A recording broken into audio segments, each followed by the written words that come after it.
சில பேரை இப்படி சொல்றது உண்டு, அடுத்தவங்களை அனுசரித்து நடந்துக்க தெரியல, அவன் என்ன சார் மனுஷன் அப்படிம்பாங்க. சக மனிதர்களோட எப்படி பழகிறது அப்படின்னு தெரியாததுனாலேயே பல பேர் இன்னைக்கு சங்கடப்பட்டுக்கிட்டு இருக்கிறாங்க. வசதி வாய்ப்பெல்லாம் சரியா இருக்கும், ஆனால் வாழ்க்கை சரியா இருக்காது. இன்னொருத்தர்கிட்ட எப்படி பேசுறது பழகிறதுங்கிறது தெரியாததுனால தான் இந்த அவஸ்தை. சரி, இந்த அவஸ்தை இல்லாமல் வாழறது எப்படி? இதுக்கு அனுபவசாலிகள் சில வழிமுறைகளை சொல்றாங்க. அதெல்லாம் என்னென்னங்கிறத இப்போ தெரிஞ்சுக்குவோம். முதல்ல நம்ம நாக்கு நம்ம கண்ட்ரோலில் இருக்கணும். வார்த்தைகளை கொட்டி விட்டு அதுக்கப்புறம் அள்ள முடியாமல் கிடந்து கஷ்டப்படக்கூடாது. எப்படி பேசுகிறோங்கிறதும் முக்கியம், பேசுகிறப்ப எப்படி முகத்தை வச்சிருக்கிறோங்கிறதும் முக்கியம். அன்பாக பேசினாலும் நல்லா இருக்கும். அப்படி பேசுகிறப்ப ஆதரவாக அவர் தோள் மேலே ஒரு கையை போட்டுக்கிட்டு பேசினா இன்னமும் நல்லா இருக்கும். ரெண்டாவது விஷயம், இன்னொருத்தர்கிட்ட பேசுகிறப்ப வாக்குறுதிகளை அள்ளி வீசக்கூடாது. கொடுக்குற வாக்குறுதி குறைச்சலாக இருக்கணும். அப்படி கொடுத்த வாக்குறுதியை கண்டிப்பாக நிறைவேற்றணும். நாம் ஒருத்தரை பாராட்டுறோம் அல்லது அவரை பற்றி அபிப்பிராயம் சொல்கிறோம்னா அது ஆக்கப்பூர்வமாக இருக்கணும். நம்ம பாராட்டு அல்லது விமர்சனம் அடுத்தவருடைய முன்னேற்றத்துக்கு உதவுறது மாதிரி இருக்கணும். நாம் சொல்கிறத கேட்டுட்டு அவன் தலையில் கையை வச்சுட்டு உட்காந்துடக்கூடாது. எப்பவும் உற்சாகமாக இருக்கணும், முகம் மலர்ச்சியாக இருக்கணும். மனுஷன் இருந்தால் வருத்தம், கவலை, ஏமாற்றம் எல்லாம் இருக்க தான் செய்யும். அதெல்லாம் மனசில் இருக்கட்டும். அந்த வருத்தமும் கவலையும் ஏமாற்றமும் சேர்ந்துக்கிட்டு நம்ம முகத்தில் இருக்கிற மலர்ச்சியை மூடி மறைக்கிறதுக்கு நாம் இடம் கொடுத்துடக்கூடாது. எந்த விஷயத்தை பற்றி யாருக்கிட்ட பேசினாலும் வெளிப்படையாக பேசணும், திறந்த மனசோட பேசணும். மூடி மறைச்சி முன்னு மூழ்கிக்கிட்டு இருக்கக்கூடாது. இன்னொருத்தர்கிட்ட பேசுகிறப்போ விவாதம் பண்ணுங்க, அது தப்பு இல்லை. ஆனால் வாதாடிக்கிட்டு இருக்கக்கூடாது. அதாவது என்ன சொல்கிறாங்கன்னா, டிஸ்கஸ் பண்ணலாம், ஆர்கியூ பண்ணக்கூடாதான். நம்மக்கிட்ட இருக்கிற நல்ல குணங்களை நாம் எடுத்து சொல்லிகிட்டு இருக்கக்கூடாது. அந்த நல்ல குணங்களே நம்மளை பற்றி எடுத்து சொல்லணும், அது மாதிரி நடந்துக்கணும். அதே மாதிரி அடுத்தவங்க கிட்ட உள்ள கெட்ட குணங்களை பற்றி அவசியம் இல்லாமல் நாம் பேச வேண்டியதில்லை. உங்களை பற்றி யாராவது தப்பாக பேசுகிறாங்களா, அப்படி அவங்க பேசுகிறதுல உண்மை இல்லையா அப்படின்னா அதை நீங்கள் பொருட்படுத்த வேண்டியதில்லை, விட்டுடலாம். அது தானாக போயிடும். ஒரு 4-5 பேரோட பேசிக்கிட்டு இருந்தீங்கன்னா எல்லாருக்கும் முக்கியத்துவம் கொடுங்க, யாரையும் அலட்சியப்படுத்தாதீங்க. தமாஷா பேசலாம், ஆனால் உங்கள் தமாஷ் அடுத்தவங்களை கேலி பண்ணுறதா இருக்கக்கூடாது. நமக்கு கிடைக்க வேண்டியது கிடைக்கலையே அப்படிங்கிற தவிப்பு நம்மகிட்ட இருக்கக்கூடாது, அது தேவையில்லை. உங்கள் செயல்பாடுகள் தெளிவாக இருக்கட்டும், பாராட்டு தானாக அவங்கள தேடிட்டு வரும். இன்னொரு மனுஷனுடைய மனசில் கௌரவமான ஒரு இடத்த பிடிக்கணும்னா நாம் இந்த குணத்தை எல்லாம் நம்மகிட்ட வளர்த்துக்கணும். இதெல்லாம் அனுபவசாலிகள் சொல்லியிருக்கிற குறிப்புகள். இந்த குறிப்புகளை சரியாக புரிஞ்சுக்கணும், அது முக்கியம். தப்பாக புரிஞ்சுக்கிட்டா என்ன ஆகும் தெரியுமா? இதை கேளுங்க. ஒருத்தர் வந்தார், சார் அடுத்தவங்க தோள் மேலே கையை போட்டுக்கிட்டு அன்பாக பேசணும்னு சொன்னீங்க, அப்படிதான் பேசினேன். அவர் முதுகை கூட தட்டி கொடுத்தேன், என் வேலை போயிட்டுது சார், வீட்டுக்கு அனுப்பிச்சிட்டாங்க அப்படின்னார். யாருக்கிட்ட அப்படி பேசுனீங்கன்னு கேட்டோம். என் முதலாளிகிட்ட சார் அப்படிங்கிறார் ரொம்ப சோகமா. ஒரு சின்ன பையன் வந்தான், அவனை பார்த்து ஒரு கேள்வி கேட்டோம். ஏன்ப்பா உங்கள் வீட்டில் அம்மா புத்திசாலியா அப்பா புத்திசாலியா அப்படின்னு. அவன் அலட்சியமா நம்மளை பார்த்து சிரிக்கிறான். என்ன சார் இது, இந்த காலத்தில் இது கூட தெரியாமல் இருக்கிறீங்களே அப்படிங்கிறான். ஒரு சின்ன பையன் நம்மளை பார்த்து இப்படி கேட்டு விட்டானே அப்படின்னு நினைக்கிறப்போ நமக்கு ஒரு மாதிரி ஆகிடும். அதுக்கப்புறம்தான் இந்த தாத்தா பாட்டிலாம் சொல்கிற ஒரு கதை ஞாபகத்துக்கு வந்தது. அது என்ன கதை தெரியுமா? ஒரு ஊரில் ஒரு அம்மாவும் பிள்ளையும் இருந்தாங்களாம். அந்த மகனுக்கு திடீர்னு தேசாந்திரம் போய் வரணும்னு ஆசை வந்துட்டுது. ஊராக போய் சுற்றி பார்க்கணுங்கிற ஆசை. அந்த அம்மாவுக்கு இது பிடிக்கல.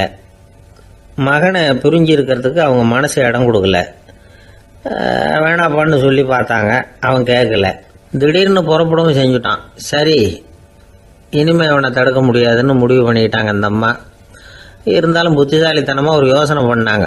மகனை கிட்டத்தில் கூப்பிட்டாங்க, அவங்ககிட்ட சொன்னாங்க, இதை பாருப்பா, நீ தேசாந்திரம் போகிறதுன்னு தீர்மானம் பண்ணிவிட்ட, அதை நான் தடுக்கலை, போயிட்டு வந்துடும். ஆனால் போகிறதுக்கு முன்னாடி எனக்கு ஒரு வாக்குறுதி கொடுத்துட்டு போ அப்படின்னாங்க. போகிறப்போ ராத்திரியாக இருந்தாலும் பகலாக இருந்தாலும் சரி புளிய மரத்து நிழலில் தான் தங்கணும். திரும்பி வர்றப்போ இரவும் பகலும் நீ வேப்ப மரத்து நிழல்லே தங்கணும் அப்படின்னாங்க. சரி அப்படியே செய்கிறேன்னு சொல்லி வாக்குறுதி கொடுத்தான் பையன். புறப்பட்டு போனான். போகிற வழியில் புளிய மரத்து நிழல்லே தங்கினான், தூங்கினான். அப்படி போய்கிட்டே இருந்தான். 7வது நாள் அவன் உடம்பு சுகம் இல்லாமல் போயிட்டுது. ரொம்பவும் பலவீனமாயிட்டான். இனிமேல் நடக்க முடியாதுங்கிற நிலைமை வந்துட்டுது. யோசிச்சு பார்த்தான். சரி, இதுக்கு மேல போக வேண்டாம் அப்படின்னு முடிவு பண்ணிட்டு திரும்பி வர ஆரம்பிச்சுட்டான். திரும்பி வர்றப்போ வழியில வேப்ப மரத்து நிழலையே தங்கி தங்கி வந்தான். நாளுக்கு நாள் உடம்பு சரியா வந்துட்டுது. 7வது நாள் வீட்டுக்கு சேர்றான். உடம்பு பழையபடியே கலகலப்பாயிட்டுது. பூரண சுகம். தேசாந்திரம் போன பையன் திரும்பி வந்துட்டானே அப்படின்னு அந்த அம்மா ஆச்சரியப்படலை. ஏன்னா அவங்களுக்கு தெரியும் இப்படி ஆகும்னு. பையன் சீக்கிரமா திரும்பி வரணுங்கிறதுக்காக தான் அவங்க அந்த யோசனையை சொன்னாங்க. என்ன விஷயம்ங்கிறதையும் அவங்களே சொன்னாங்க. மகனே, புளிய மரத்து நிழல் உடம்புக்கு உஷ்ணத்தை கொடுக்கும், சீக்க உண்டாக்கும். அதனால நீ தொடர்ந்து புளிய மரத்து நிழலில் தங்கினாவே நோய்க்கு ஆளாயிட்ட. அதனால நல்ல பயணத்தை முடிச்சுக்கிட்டு திரும்பி வரணுங்கிற முடிவுக்கு வந்துட்ட. திரும்பி வர்றப்போ நீ தங்கினது வேப்ப மரத்து நிழல். அது உடம்புக்கு குளிர்ச்சியை தரக்கூடியது, நோயை தீர்க்கக்கூடியது. அதனால சுகமா வீட்டுக்கு சேர்ந்துட்ட. உன்னோட தேசாந்திர பயணத்தை தடுக்கிறதுக்காக தான் இப்படி பண்ணினேன் அப்படின்னாங்களாம் அந்த அம்மா. பார்த்தீங்களா அம்மாவோட புத்திசாலித்தனத்தை? அப்பாவா இருந்தால் இப்படியா பண்ணுவார்? ஒரு அப்பா பையன்கிட்ட 10 ரூபா கொடுத்து இதை எடுத்துக்கிட்டு அடுத்த ஊருக்கு போய் அங்கே இருக்கிற மாமா கிட்ட இதை கொடுத்துட்டு வாடா, வழியில் எங்கேயாவது மரத்தடியில் படுத்து தூங்கி விடாதே அப்படின்னு எச்சரிக்கை பண்ணி அனுப்புனாராம். பையனுக்கு எச்சரிக்கையாக வாழறது எப்படிங்கிறத கற்றுக் கொடுக்கறதுக்காக இப்படி பண்ணார். அவன் பணத்தை வாங்கிட்டு போனான். அப்பா சொன்னதை மறந்துட்டு ஒரு மரத்தடியில் படுத்து தூங்கிட்டான். அவனுக்கு தெரியாமல் அவன் பின்னாடியே போன அப்பா அவன் கையில் இருந்த அந்த 10 ரூபாயை நைஸாக எடுத்துகிட்டு வந்துட்டார். அவன் பையில தானே வச்சுருந்தான், அது தெரியாமல் எடுத்துகிட்டு வந்துட்டார். அவன் தூங்கிக்கிட்டு இருக்கான். எடுத்துகிட்டு ஒரு மறுபடியும் வீட்டுக்கு வந்துட்டார். பையன் முழிச்சுக்கிட்டு பைய தடவி பார்க்குறான், பணத்தை காணும். அழுதுகிட்டே திரும்பி வந்தான். அப்பா கிட்ட விஷயத்த சொன்னான். அப்பா சிரிச்சுக்கிட்டே சொன்னார், அதுக்கு தான்ப்பா ஆரம்பத்திலேயே எச்சரிக்கை பண்ணினேன், இனிமேலாவது நீ ஜாக்கிரதையாக இருக்கணும் அப்படிங்கிறதுக்காக தான் இப்படி பண்ணினேன். அந்த பணம் எங்கேயும் போயிடல, நான் தான் அதை உனக்கு தெரியாமல் எடுத்து வச்சிருக்கிறேன். இதோ பாரு அப்படின்னு சொல்லிட்டு சைடு பாக்கெட்டில் கையை விட்டா அது ஓட்டையாக இருக்குது. அதை எவனோ ஏற்கனவே கத்திரிச்சு எடுத்துகிட்டு போயிட்டான். இப்போ அப்பா முகத்தில் அசடு வழிஞ்சுதான். ஒரு ஆள் இருந்தான், நிறைய பணம் சம்பாதிச்சான். ஆனால் செலவு பண்ண மனசு வரல, கருமி. அவன் என்ன பண்ணா, சேர்த்த பணம் பூராவையும் ஒரு மரத்தடியில் புதைச்சி வச்சிருந்தான். வாரத்துக்கு ஒரு தடவை அந்த மரத்தடிக்கு வருவான்.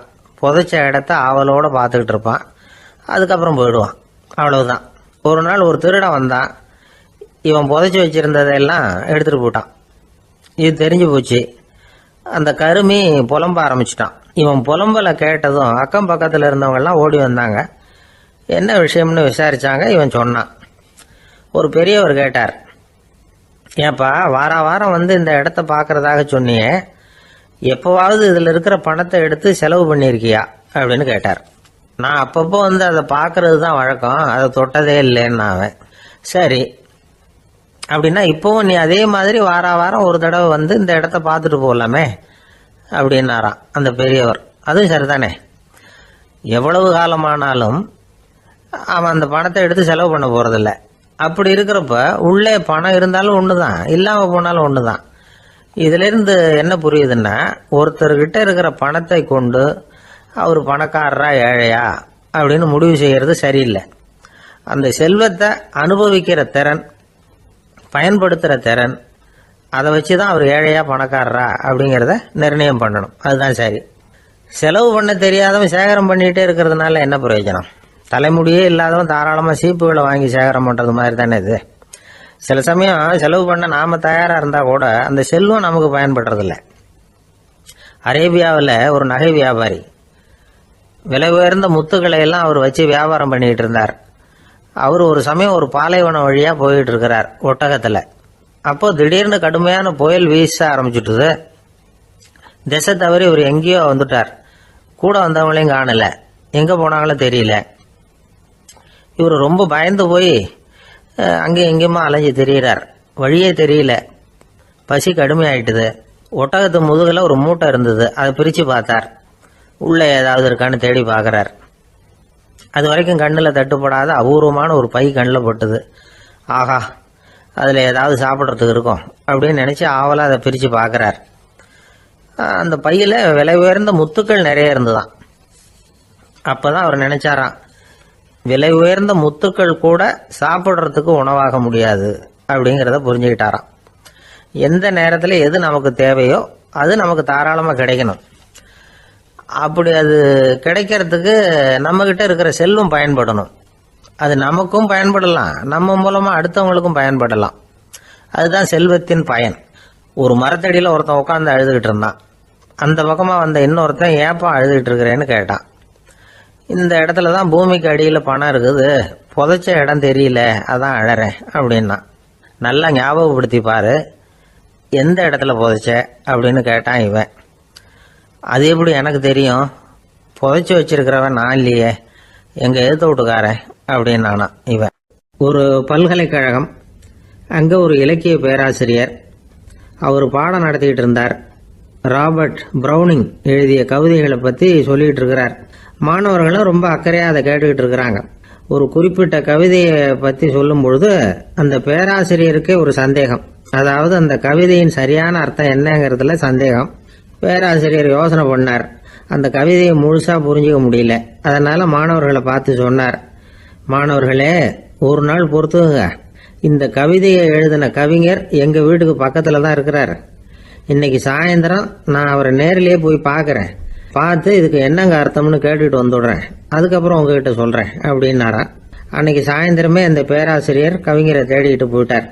கவிஞர் அவங்க வீட்டில் அவர் பாட்டு உட்காந்துருந்தாரா.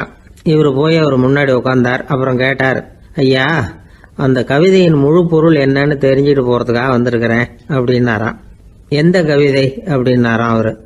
இவர் அந்த கவிதையை சொல்லியிருக்கார்.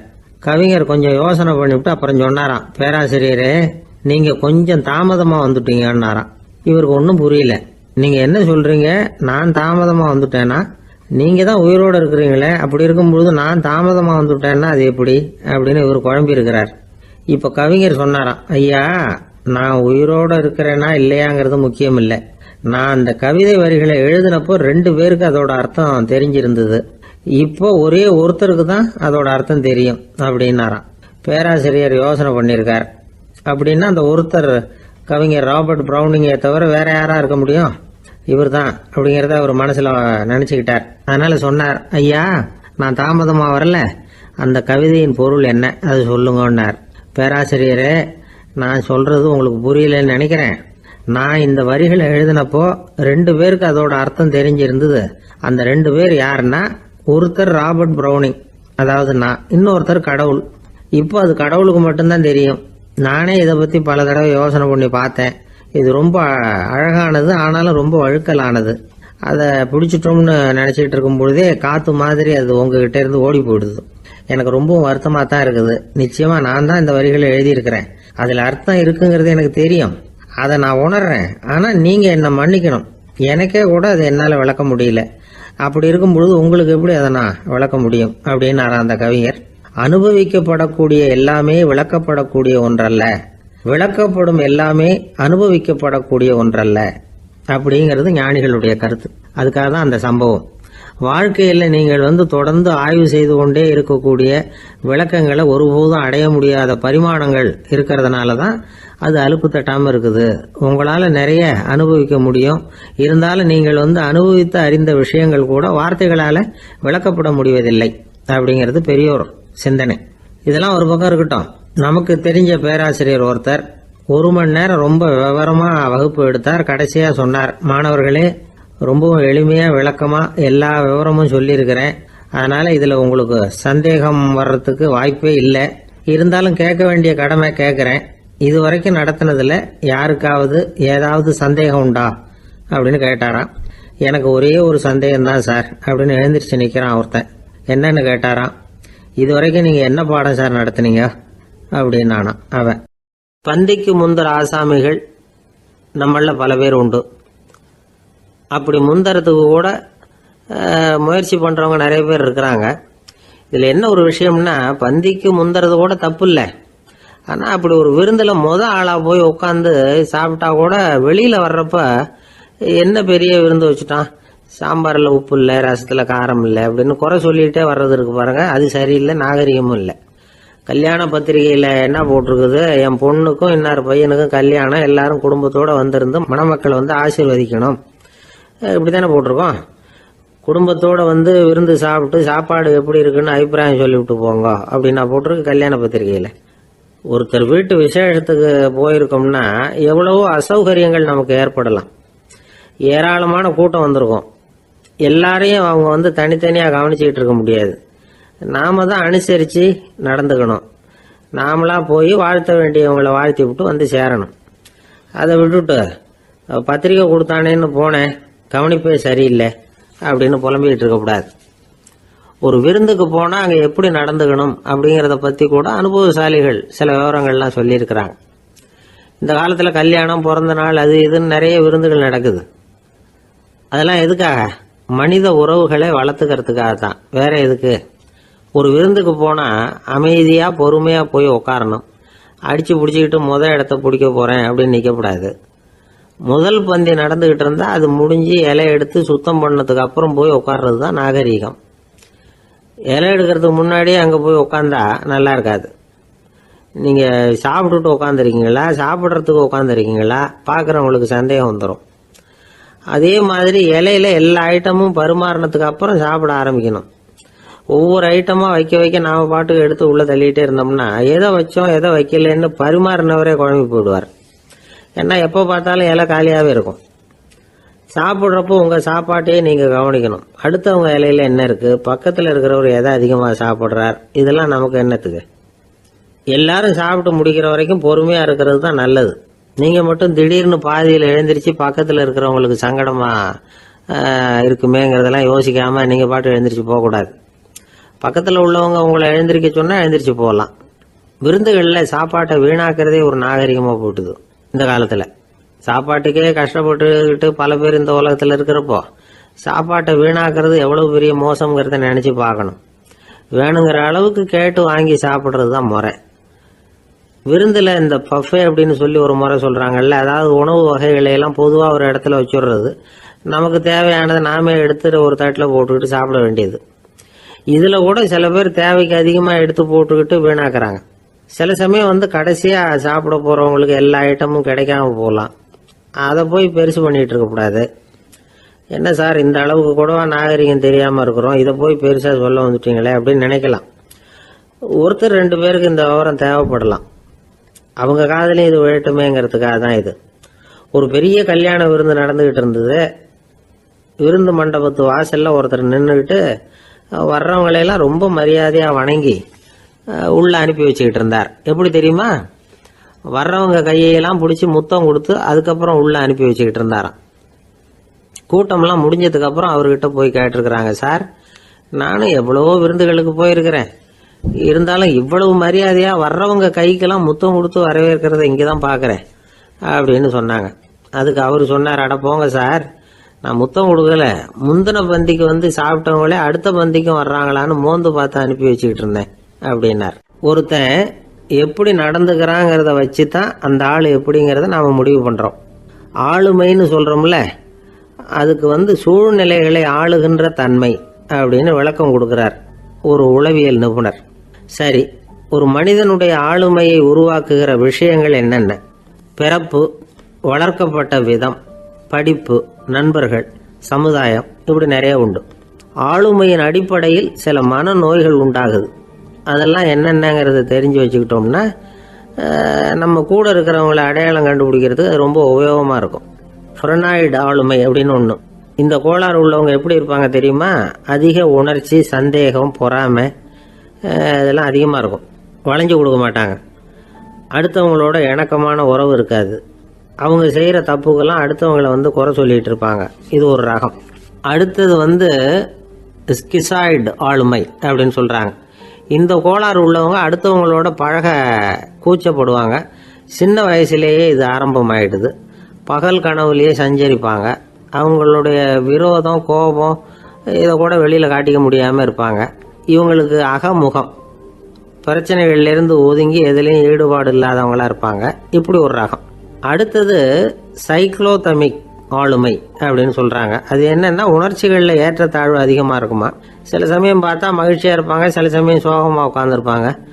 அவங்க மனநிலைக்கு தகுந்த மாதிரி சமூக நிகழ்ச்சிகளில் பங்கெடுத்துக்குவாங்க. இன்னொரு வகை என்னென்னா எண்ணப்பீடிகை ஆளுமை அப்படின்னு பேர் வச்சிருக்கிறாங்க. அதுக்கு இவங்களுக்கெல்லாம் கரெக்டாக இருக்கணும், எல்லாம் சட்டத்திட்டம், இதுலேயும் ஒரு ஒழுங்குமுறை, இப்படி எதிர்பார்க்குற மனோபாவம். இவங்க எதிர்பார்ப்புக்கும் வரன்முறைக்கும் மற்றவங்க கட்டுப்படணும்னு நினைப்பாங்க. இந்த நிலைமை நீடிச்சா என்ன ஆகும் தெரியுமா? அலைக்கழிக்கிற எண்ணங்கள் திரும்ப திரும்ப ஒரே செயலை செய்ய தூண்டுற மன தளர்ச்சிக்கு ஆளாயிடுறாங்க. அடுத்தது ஹிஸ்டீரியா ஆளுமை. சின்ன விஷயத்தையெல்லாம் பெருசுபடுத்தி நாடகமாக்குற நடிகர்கள் இவங்க. உணர்ச்சி அதிகம் உள்ளவங்க. இவங்க மன எழுச்சியில் பக்குவமின்மை, குழந்தைத்தனம், முதிர்ச்சியின்மை எல்லாம் இருக்கும். தன்னலம் மிக்க குணம். பிறர் தன்னை மட்டுமே கவனிக்கணும்னு நினச்சி செயல்படுறது, இதெல்லாம் இவங்க அடையாளம். அடுத்த ரகம் எப்படின்னா வளர்ச்சியற்ற ஆளுமைன்னு சொல்கிறாங்க. அடுத்தவங்களோட இணங்கி போக முடியாதவங்க. அறிவு, மன எழுச்சி, சமூக உறவு இதில் எல்லாம் போதுமான வளர்ச்சியையும் நிறைவையும் பெற முடியாதவங்க. இவங்களால வாழ்க்கையில் முன்னேற முடியாது. பிச்சைக்காரங்க, குற்றவாளிகள் இவங்ககிட்ட எல்லாம் இது மாதிரியான ஆளுமை அதிகமாக இருக்குமா. அடுத்தது என்னென்னா சோர்வுடைய ஆளுமை. எதுலேயும் உற்சாகம் இல்லாமல் சோர்ந்து போயிருப்பாங்க. அதுக்கெல்லாம் நமக்கு வலிமை இல்லைப்பா அப்படின்னு சொல்லிட்டு இருப்பாங்க. சின்ன விஷயங்களுக்கெல்லாம் அதிர்ச்சி அடையிறது. வாழ்வின் சுவையை அனுபவிக்க முடியாதவங்க. இன்னொரு ரகம் இது கொதித்தெழும் ஆளுமைங்கிறாங்க. எதுக்கு எடுத்தாலும் ஆத்திரம், குரோதம், வன் செயல் இதுலெல்லாம் ஈடுபாடு இப்படி உள்ளவங்க. நத்தை வகை ஆளுமை அப்படின்னு ஒன்று.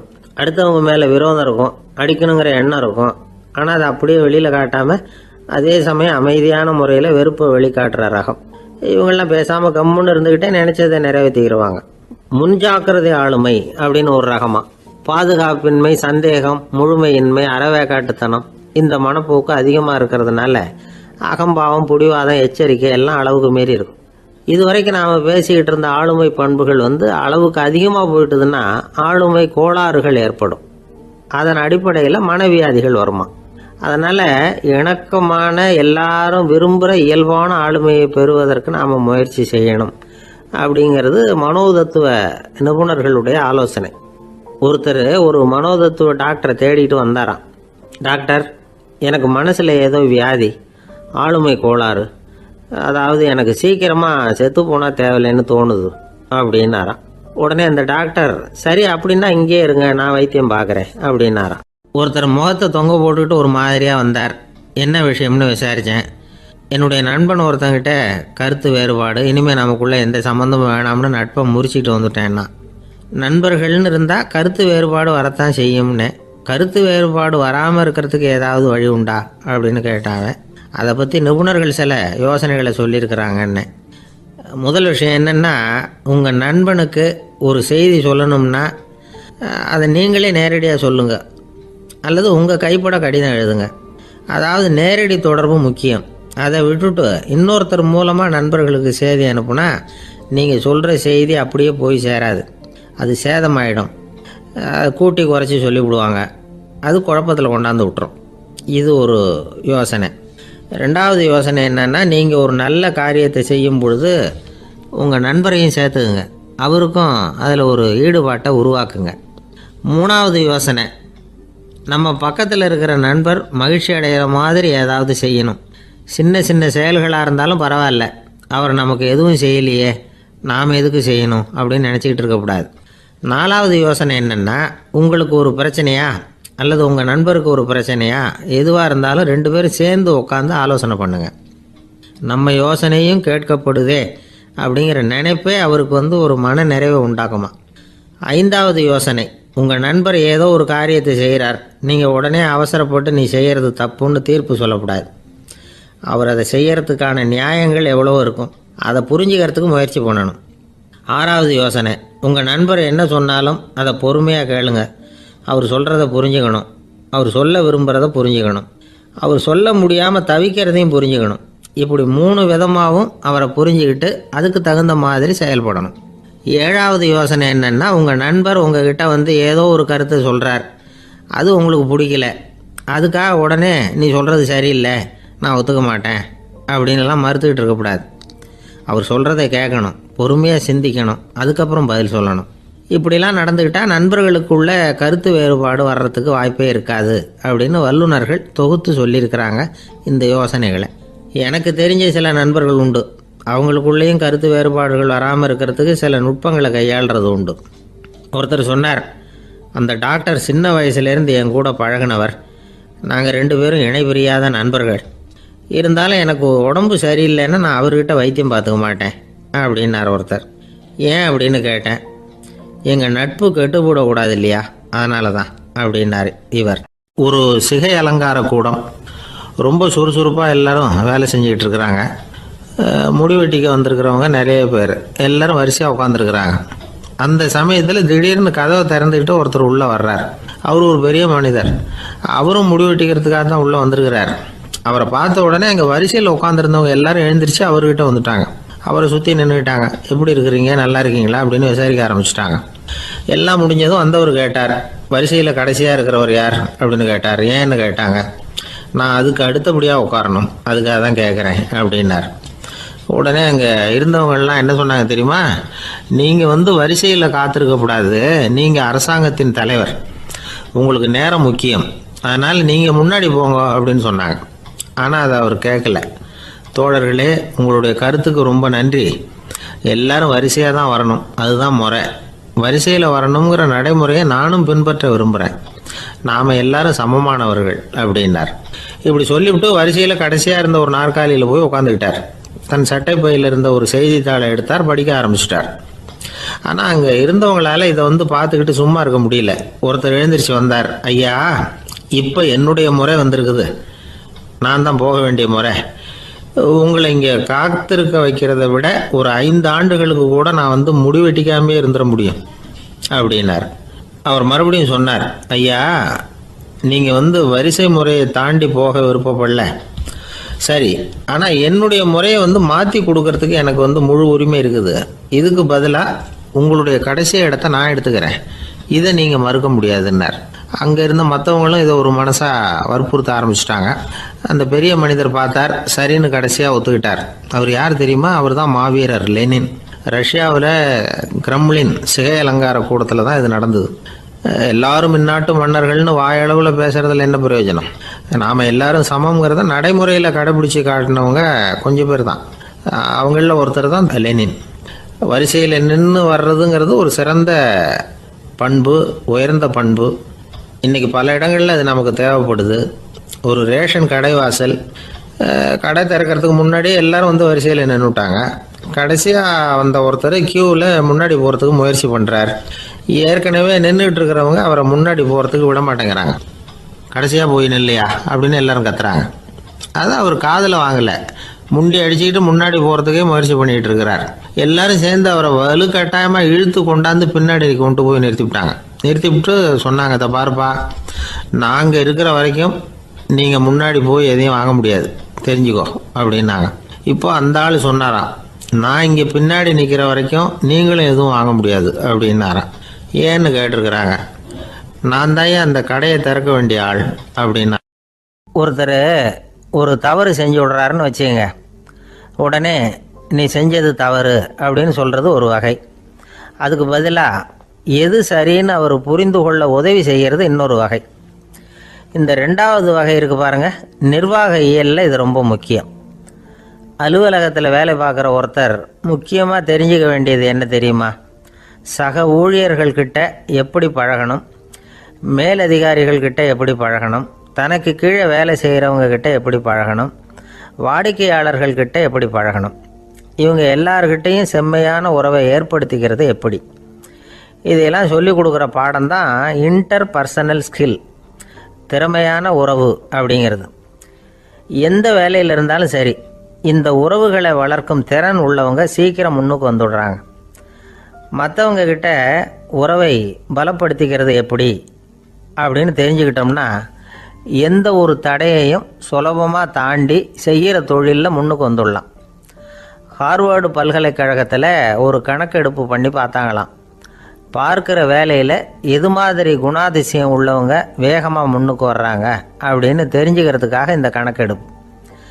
வெவ்வேறு துறையில் வேகமாக முன்னுக்கு வந்திருக்கிற பல பேரை சந்தித்து இந்த சர்வேயை நடத்தியிருக்கிறாங்க. அவங்க கண்டுபிடிச்சி சொல்லியிருக்கிற உண்மை என்ன தெரியுமா? ஒருத்தர் ஒரு வேலையில் இருந்தால் அது சம்பந்தப்பட்ட சப்ஜெக்ட் பற்றிய அறிவு 35% இருந்தால் போதுமா. ஆனால் உறவுகளை வளர்க்கக்கூடிய திறன், இன்டர் பர்சனல் ஸ்கில்லு 65% வேணும். இப்படி உள்ளவங்க சீக்கிரம் முன்னுக்கு வந்துவிடுறாங்களாம். அதனால் ஒருத்தருக்கு வேலை சரியாக புரியலைன்னா கூட விவரமாக மற்றவங்கக்கிட்ட பழகிறது எப்படின்னு புரிஞ்சால் போதும். அவர் முன்னுக்கு வந்துடலாம்.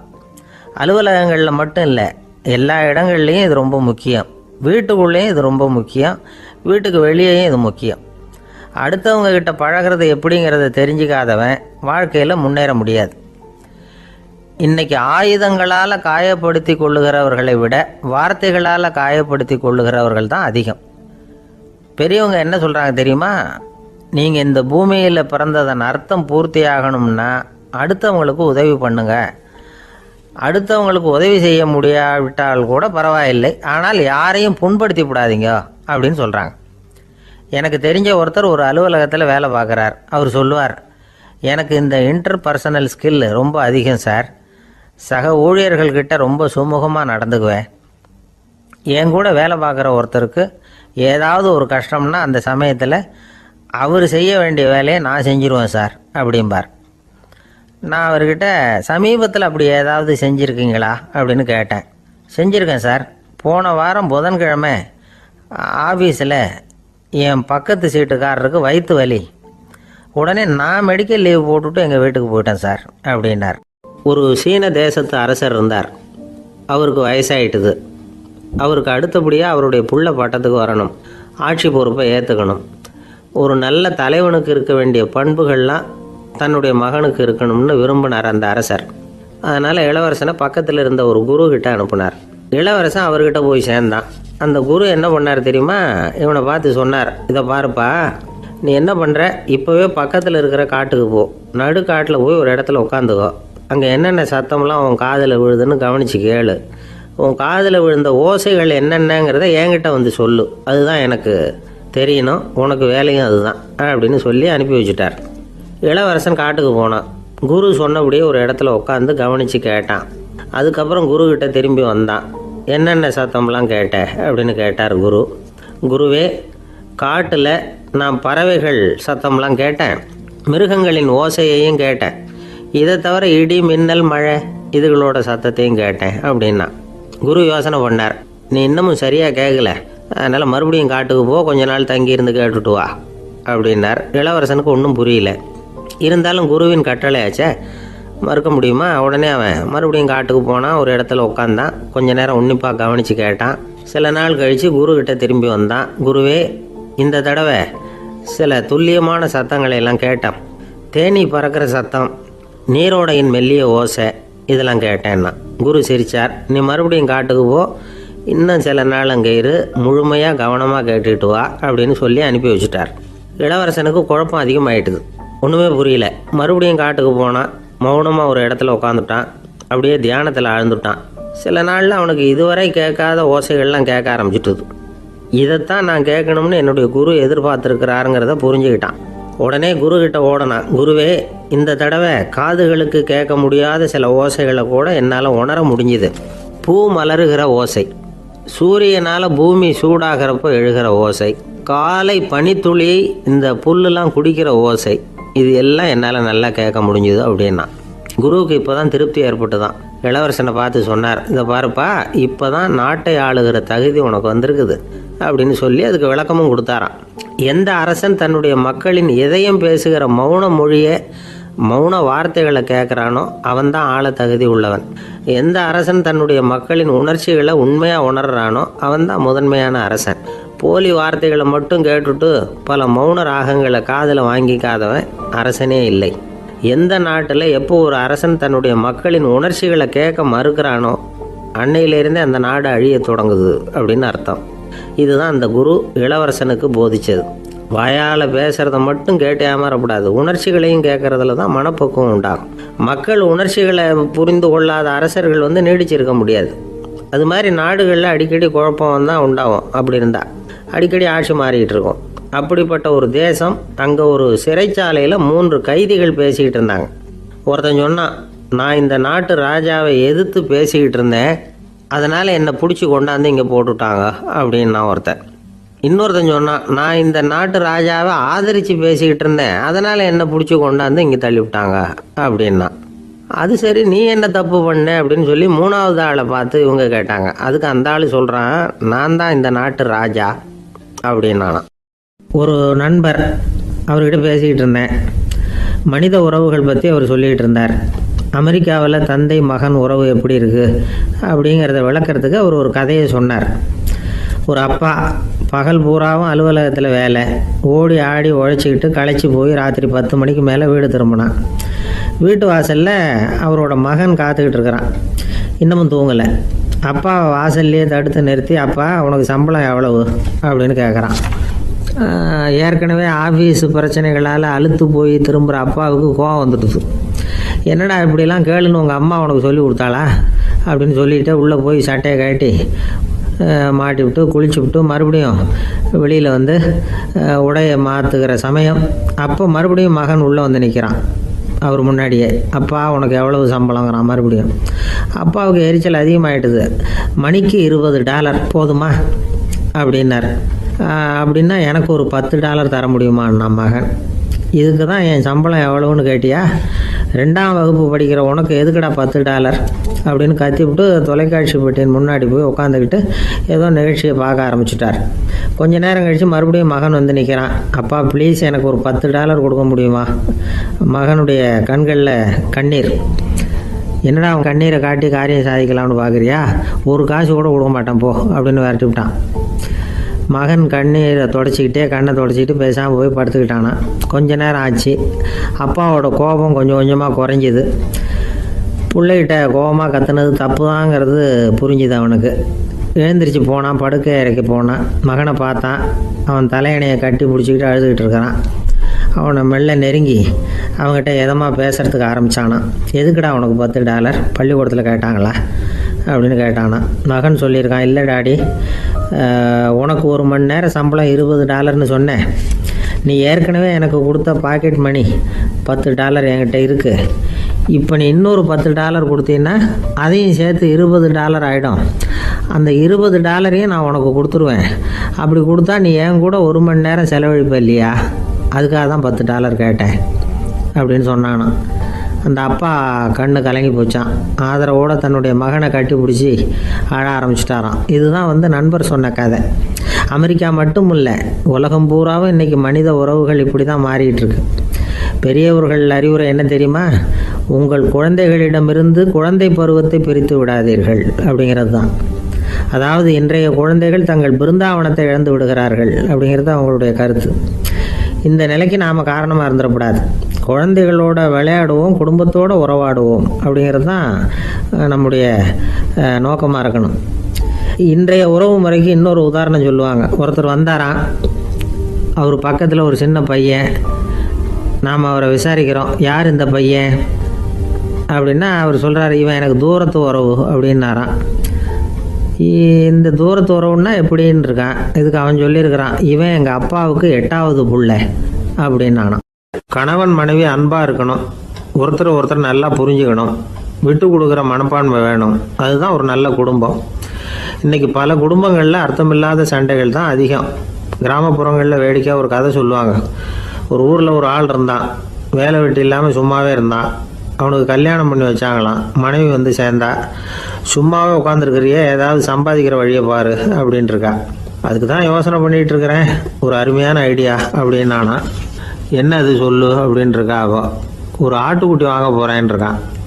அதை வாங்கி என்ன பண்ண போகிறேன்னா, அந்த குட்டி வளரும், பெருசாகும், அதுக்கப்புறம் அது நிறைய குட்டி போடும் அப்படின்ட்டுருக்கான். சரி, அப்புறம் என்ன, அதையெல்லாம் சந்தையில் கொண்டுட்டு போய் விற்றுவிட்டு அந்த காசுக்கு ஒரு எருவு மாடு வாங்கலாம். சரி, அது எதுக்கு? எருவு மாடு நிறைய பால் கொடுக்கும், அதை கொண்டுகிட்டு போய் பால் பண்ணையில் கொடுப்பேன், அல்லது நானே விற்றுருவேன், கை நிறைய காசு கிடைக்கும். அதுக்கப்புறம் ஒரு பசுமாடு வாங்குவேன், பாலையும் விற்கலாம், நாமளும் காய் போட்டு சாப்பிட்லாம், இப்படிலாம் சொல்லியிருக்கான். அப்போ அந்த பொண்ணு சொல்லிச்சான், அடுத்த தெருவில் இருக்கிற எங்கள் அம்மா வீட்டுக்கும் கொஞ்சம் பால் கொடுத்து அனுப்பலாம் அப்படின்ட்டுருக்கா அந்த பொண்ணு. இந்த இடத்துல கணவனுக்கு கோவம் வந்துட்டுது. அது எப்படி உங்கள் அம்மா வீட்டுக்கு எதுக்கு கொடுக்கணும், அதெல்லாம் முடியாதுன்றிருக்கான். இந்த இடத்துல சண்டை ஆரம்பமாயிட்டுது.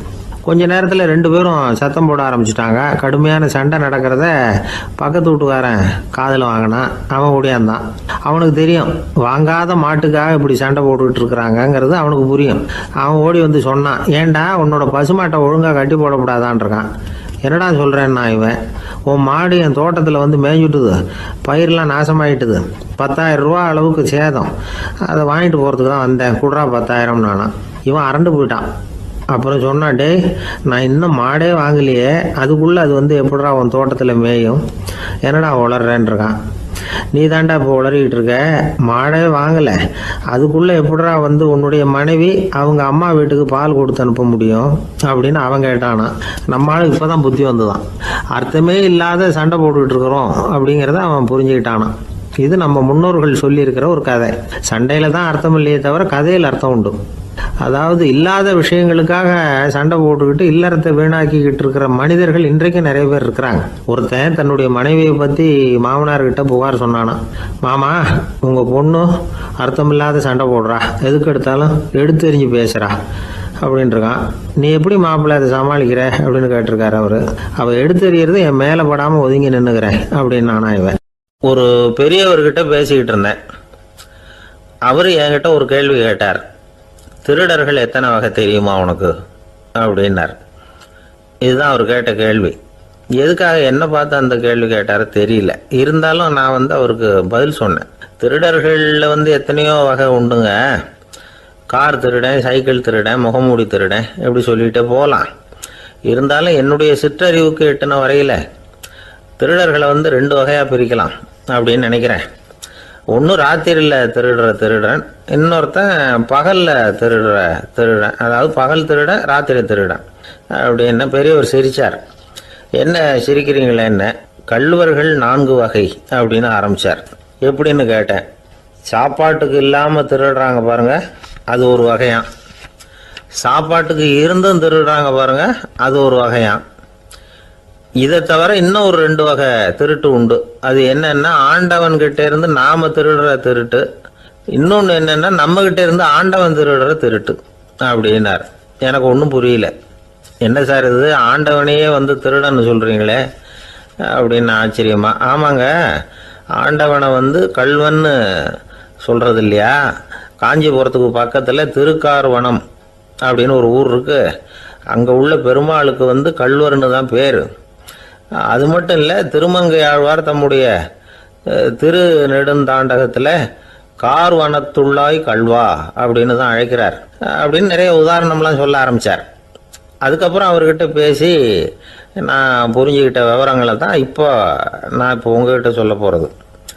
அதாவது அவர் சொன்ன முதல் வகை திருடர்கள் வந்து சாப்பாட்டுக்கு இல்லாமல் திருடுறவங்க.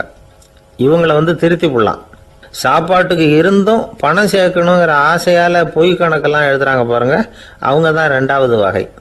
3வது வகை திருட்டு தான் மிகப்பெரிய திருட்டு. இறைவனுக்கு சொந்தமானதை நம்முடையதுன்னு நினைக்கிற திருட்டு. எது இறைவனுக்கு சொந்தமானது அப்படின்னா ஆத்மா. பகவானுக்கு சொந்தமான ஆத்மாவை நம்முடையதுன்னு நினைக்கிறது தான் அந்த மாபெரும் திருட்டு. இதுக்கு பேர் தான் ஆத்மாபகாரமா. சரி, இதுக்கு பரிகாரம் என்ன? எல்லாம் இறைவனுடையது, நமக்கு ஒன்றும் இல்லை அப்படின்னு நினைக்கிறது தான் இதுக்கு பரிகாரம். இதெல்லாம் இருக்கட்டும். 4வது திருட்டு ஒன்று சொன்னோம்ல, ஆண்டவன் நம்மகிட்ட இருந்து திருடுறது. அது எப்படி? ஆண்டவனை வந்து கள்வன்னு சொல்கிறாங்க, அது சரி. அவர் என்னத்தை திருடினார்? இப்போ இன்னொருத்தருக்கு சொந்தமான ஒன்றை எடுத்து வச்சுக்கிறது தான் கள்ளத்தனம். ஆனால் ஆண்டவன் எடுத்துக்கிட்டோம்னா இருக்கிறது எல்லாமே அவனுக்கு சொந்தம். அப்படி இருக்கிறப்போ அவரை எப்படி கள்வன்னு சொல்கிறது? இது என்ன புரியாமல் இருக்குதே அப்படின்னு சொல்லி பார்த்தா அதுக்கும் விளக்கம் சொல்கிறாங்க அவங்க. அதாவது ஆண்டவனுக்கு வந்து உருவமே கிடையாது, அரூபமாக இருக்கிறவன், அதாவது உருவம் இல்லாமல் இருக்கிறவன். அப்படி உள்ள பகவான் வந்து நம்மளை மாதிரி உருவத்தில் இருக்கிறான். நம்மளை மாதிரியே கையை காலு மூக்கெல்லாம் இருக்குது ஆண்டவனுக்கு. இந்த உருவம் நம்மகிட்ட இருந்து திருடினது தானே. அவன் வந்து தன்னுடைய உண்மையான திருமேனியை வந்து நமக்கு காட்டாம, அதாவது தரிசனம் கொடுக்காம இருக்கிறது கள்ளத்தனம் தானே. அதனால தான் இதுவும் ஒரு பெரிய திருட்டு, இருக்கிறதுலேயே மிகப்பெரிய திருட்டு அப்படிங்கிறார். என்கிட்ட பேசிக்கிட்டு இருந்தார், இந்த விஷயம்லாம் சொல்லிட்டு இருந்தார் இந்த பெரியவர். அதாவது திருட்டை வந்து ஆன்மீக நோகத்தில் அவர் பார்க்குறார். நம்ம பார்வையில் இதை விட அபூர்வமான திருட்டுலாம் இங்கே உண்டு. அபூர்வமான திருடர்களும் உண்டு. ஒரு திருடன் சிறையிலிருந்து விடுதலையாகி வெளியில் போனான். கொஞ்ச நாளில் மறுபடியும் திரும்பி ஜெயிலுக்கு வந்துட்டான். அப்போது சிறை அதிகாரி அவனுக்கு வந்து அறிவுரை சொன்னாராம். ஏன்பா இப்படி அடிக்கடி தப்பு பண்ணிவிட்டு ஜெயிலுக்கு வந்துவிடுறியே, உனக்கு சொந்த பந்தம் எதுவும் இல்லையா?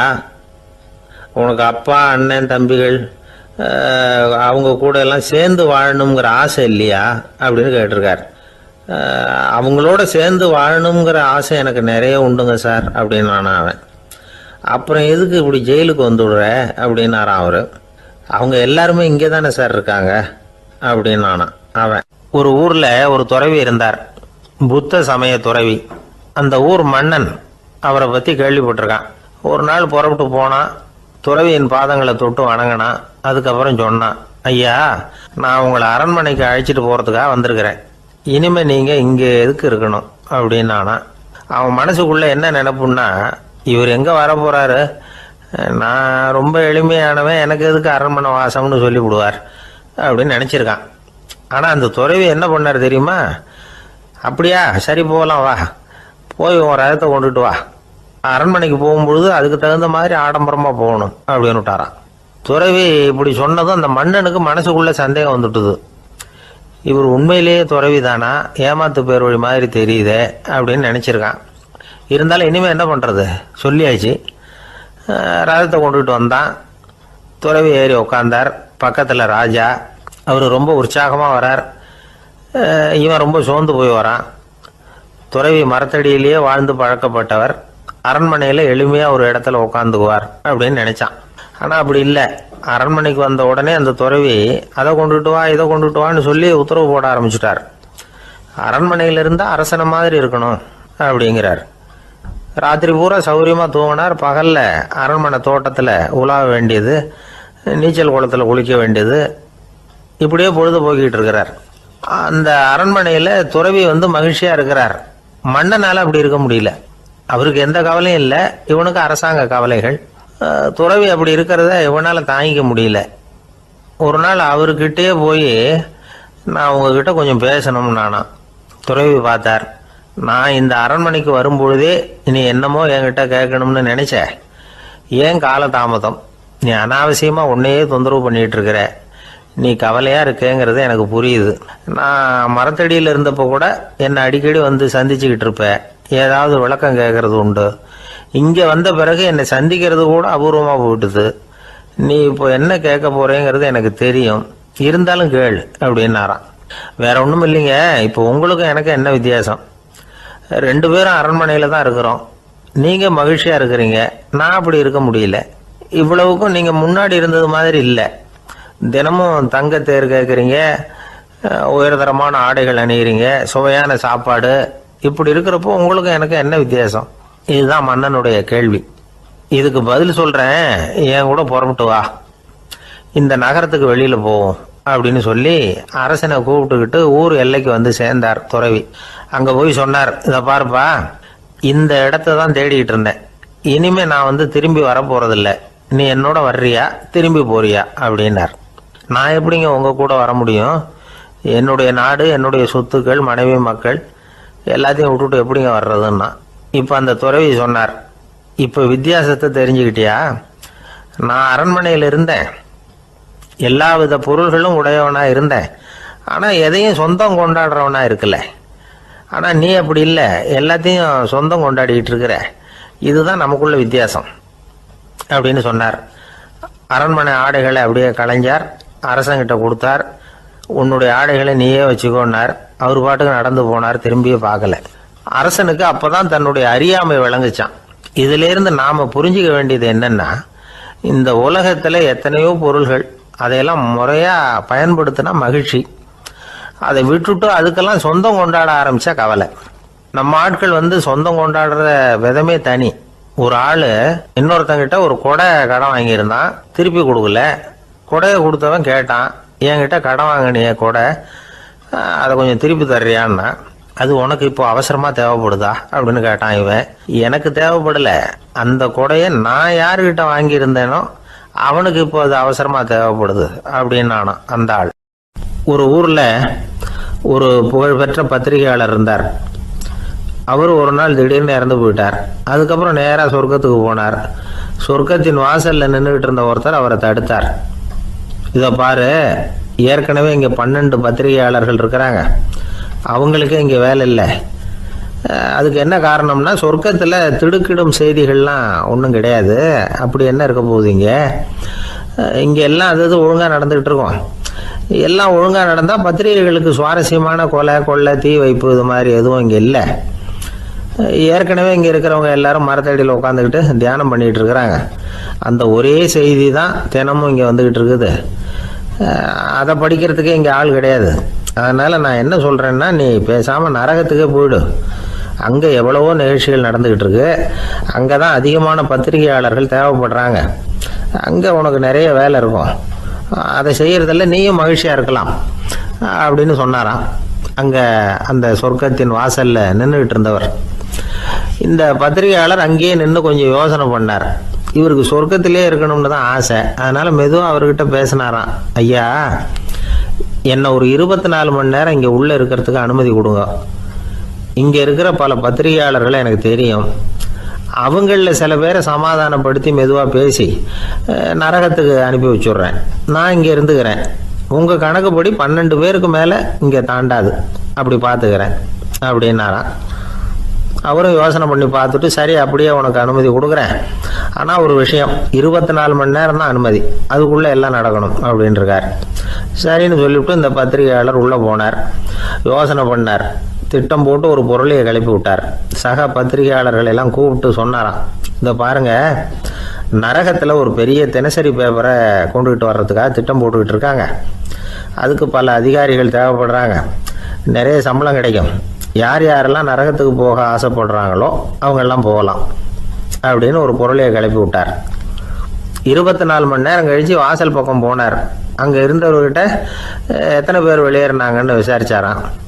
அப்போ அவர் இவரை, நீ வெளியே போகக்கூடாது, முதல்ல உள்ளே தான் இருக்கணும் அப்படின்னு தடுத்தாராம். அப்புறம் சொன்னாராம், நீ சொன்ன செய்தியை கேட்டதும் இங்கே இருந்த எல்லா பத்திரிகையாளர்களுமே நரகத்துக்கு போயிட்டாங்கப்பா, உள்ளே யாருமே இல்லை, அதனால் நீ உள்ளே இருக்கலாம் அப்படின்னாராம். இதை கேட்டதும் இந்த பத்திரிகையாளரே குழம்பி போயிட்டார். ஒருவேளை உண்மையிலேயே நரகத்தில் புதுசாக பத்திரிகை ஏதாவது ஆரம்பிக்க போகிறாங்களோ அப்படின்னு அவரே நினைக்க ஆரம்பிச்சிட்டாராம். அப்புறம் சொன்னாராம், ஐயா என்னை விட்டுருங்க, நான் நரகத்துக்கே போயிடுறேன், அங்கே ஏதோ விசேஷம் இருக்கணும் அப்படின்னாராம். இல்லைன்னா இத்தனை பேரும் ஒட்டு மொத்தமாக அங்கே போகிறதுக்கு சான்ஸே இல்லை, என்னை தடுக்காதீங்கன்னு கெஞ்ச ஆரம்பிச்சிட்டாராம். மற்றவங்க நம்பணுங்கிறதுக்காக ஒரு பொருளையை கிளப்பி விட்டார். கடைசியில் தானே அந்த பொருளைக்கு ஆளாயிட்டார். அதாவது பிறரை ஏமாற்றிய அவரது மனம் கடைசியில் அவரையே ஏமாற்ற ஆரம்பிச்சுட்டு பாருங்க. நீங்கள் இப்படி அடுத்தவங்களை ஏமாத்துறதுக்கு உங்கள் மனசை பழக்கப்படுத்துறீங்க, ஆனால் கடைசியில் அதனால் நீங்களே ஏமாற்றப்படுகிறீர்கள் அப்படிங்கிறது பெரியவர்களுடைய புத்திமதி. அதனால் உங்கள் மனசுக்கிட்ட ரொம்ப எச்சரிக்கையாக இருங்கோ அப்படிங்கிறாங்க. நம்ம ஆளுங்க அங்கே போய் என்ன சொல்லுவாங்கன்னா, இந்த மாதிரி அங்கே போகாத இங்கே போகாதன்னு பயமுறுத்துறது உண்டு. சில பேர் அங்கே பேய் இருக்குது, பிசாசு இருக்குது அப்படின்னு பொருளையை கிளப்பி விடுறது உண்டு. இருட்டு நேரம் காட்டு வழியாக ஒருத்தன் போய்கிட்டு இருக்கிறான். அங்கே பேய் பிசாசு நடமாட்டம் இருக்கிறதாக வதந்தி. இவன் பயந்துக்கிட்டே வேகமாக போகிறான். காடு முடிஞ்சு மெயின் ரோட்டுக்கு வந்து சேர்ந்தான். அப்பாடா, ஒரு பஸ்ஸு நின்றுக்கிட்டு இருக்கு தனியாக. இருட்டில் லேசாக தெரிஞ்சுது. ஓடி போய் ஏறி உள்ளே உட்காந்துக்கிட்டான். பயந்துக்கிட்டே போனவன் அப்புறம் தான் தெரியுது உள்ள யாருமே இல்லை, டிரைவரும் இல்லை, கண்டக்டரும் இல்லை, வேற யாரும் இல்லை. இவனுக்கு பேய் பயம் அதிகமாக போட்டுது. ஏன்னா நடு ராத்திரி. இந்த நேரம் பார்த்து அந்த பஸ்ஸு தானே நகர ஆரம்பிச்சுதான். இவனுக்கு இன்னும் பயம் அதிகமாக போட்டுது. ஏன்னா டிரைவர் சீட்டு காலியாக இருக்குது, பஸ்ஸு நகருது. இவன் உடம்பு பூரா நடுங்க ஆரம்பிச்சுட்டுது. வீல்னு கத்தலாமான்னு பார்த்தான். அந்த நேரம் பார்த்து அவன் தோளில் ஒரு கை விழுந்துதான். திடுக்கிட்டு திரும்பி பார்த்துருக்குறான். அங்கே டிரைவர் நிற்கிறார். அவர் சொன்னாராம், ஏன்பா ஏற்கனவே பஸ்ஸு பிரேக் டவுன்,